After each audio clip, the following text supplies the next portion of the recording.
This lady had hitmen to unalive her parents so that she could be with the boyfriend. But unfortunately for her, the father against all odds survived to tell it all.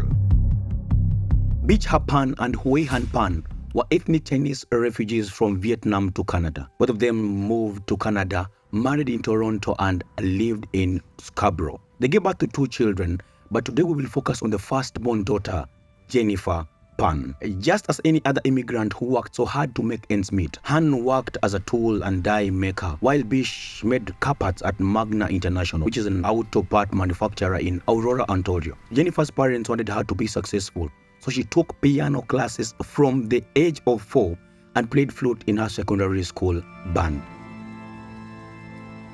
As bright as she was, she scored a straight A's through high school and later on accepted an offer into the pharmacology program at the University of Toronto. Jennifer then completed her degree and started working as a volunteer at the hospital for the sick children. At this point, she had made her parents so proud of her.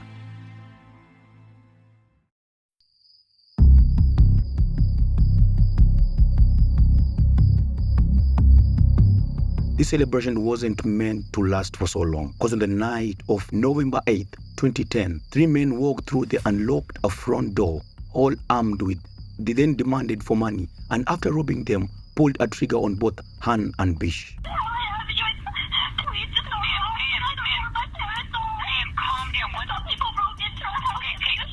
In panic and shock, the only survivor in the house, Jennifer, called the police and reported the incidents. Investigation was immediately launched, and Jennifer was obviously questioned as a witness at this point.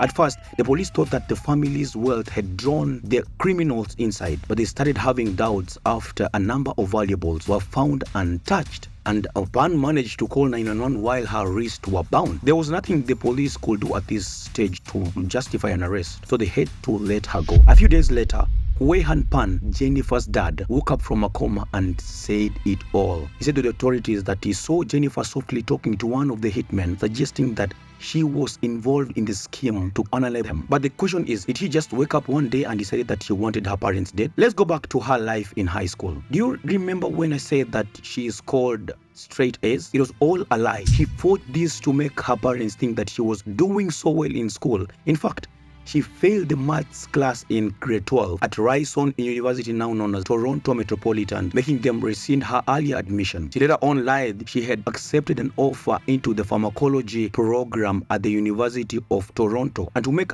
this lie look so real, she viewed pharmacology-related videos and purchased used textbooks to fill in notebooks with fictitious class notes so that she could present these notes to the parents. Congratulations, my daughter. You have made us so proud. Being considered a liar that she was, Pan told her parents that she had started working as a volunteer at the hospital for the sick children. Han and Bish soon became suspicious when they realized she did not have a hospital ID badge and a uniform. They then decided that Bish would follow her to work, and this is when they discovered that their daughter had been lying to them all this time. She had been seeing a guy by the name Daniel Wong, who was a puff dealer. The parents, as good as they were, gave her a second chance to make things right and not have any communication or links with Wong. This was something that she was not willing to do, so they kept on talking secretly. By the time Jennifer was 24, Wong had grown wary of trying to pursue a relationship with her, because definitely her parents were being so strict. So he started dating someone else. Jennifer wasn't ready to let him go, so she lied to him too. This was the lie. A man had entered the house showing what happened to be like a police badge, after which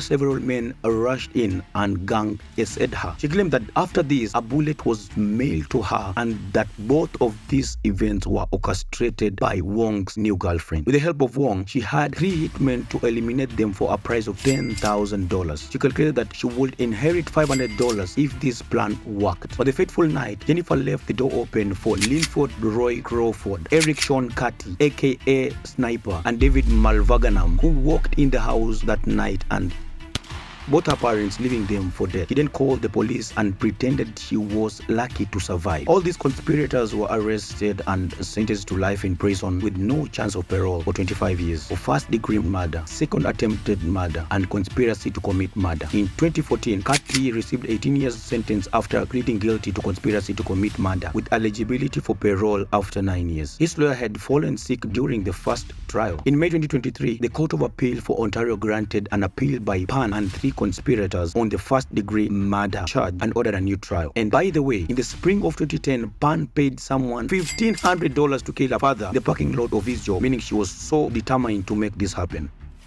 Anyway, if you enjoyed the content, follow me and subscribe so that you don't miss any other content. And so guys, I would ask, what is the craziest thing you've ever done for love?